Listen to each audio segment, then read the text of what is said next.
പണ്ഡിതന്മാർ എന്ന് പറയുന്നത് അവർ വിളക്കുകളാണ്.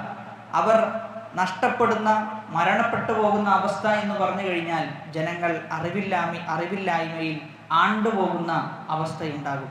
ജനങ്ങൾ ജഹാലത്തിലായി തുടർന്നു പോകുന്ന അവസ്ഥയുണ്ടാകും. അതുകൊണ്ട് പണ്ഡിതന്മാരുടെ ജീവിതമെന്ന് പറഞ്ഞു കഴിഞ്ഞാൽ, അവർ ജീവിച്ചിരിക്കുന്ന കാലഘട്ടമെന്ന് പറഞ്ഞു കഴിഞ്ഞാൽ ഒരു സമൂഹത്തിൻ്റെ ജീവൻ്റെ കാലഘട്ടമാണ്.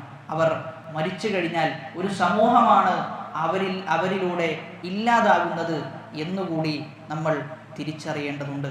റസൂലുള്ളാഹി സ്വല്ലല്ലാഹു അലൈഹി വസല്ലമ പറയുന്നത്, ലൈസ മിന്ന, നമ്മിൽപ്പെട്ടവനല്ല, മൻ ലം യുജില്ല കബീറന വയർഹം സഗീറന വയഅരിഫ് ലിആലിമിന ഹഖ്ഖ, നമ്മുടെ കൂട്ടത്തിൽപ്പെട്ടവനല്ല, ഇസ്ലാമിൻ്റെ സ്വഭാവത്തിലുള്ളതല്ല.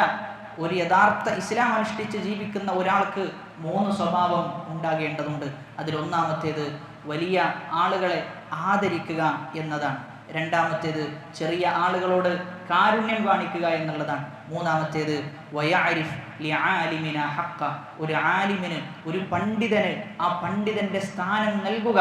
അത് നൽകാൻ നമുക്ക് സാധിക്കുന്നില്ല എങ്കിൽ നമ്മൾ മനസ്സിലാക്കേണ്ടത്, നബി സല്ലല്ലാഹു അലൈഹി വസല്ലമ പറയുന്നത്, ലൈസ മിന്ന, അവൻ നമ്മിൽപ്പെട്ടവനല്ല. അവൻ്റെ സ്വഭാവം ഇസ്ലാമിൻ്റെ സ്വഭാവവുമായി താരതമ്യം ചെയ്യാൻ സാധിക്കുന്നതല്ല എന്ന്. അതുകൊണ്ട് പണ്ഡിതന്മാർക്ക് നൽകേണ്ട സ്ഥാനം, അവർക്ക് നൽകേണ്ട ബഹുമാനം, അത് നൽകുക എന്നത് ദീനിൻ്റെ ഭാഗമാണ്. ഒരു കൂട്ടം ആളുകൾ പണ്ഡിതന്മാരുടെ വിഷയത്തിൽ അതിര് കവിയുമ്പോൾ മറുകൂട്ടം ആളുകൾ അവർക്ക് യാതൊരു സ്ഥാനവും നൽകാതെ അവരെ വെറും സാധാരണക്കാരായി കാണുന്ന, അവരോട് പുലർത്തേണ്ട മര്യാദകളും ബഹുമാനവും ഒന്നും പുലർത്താതെയാണ് മറുവിഭാഗം പോയിക്കൊണ്ടിരിക്കുന്നത്.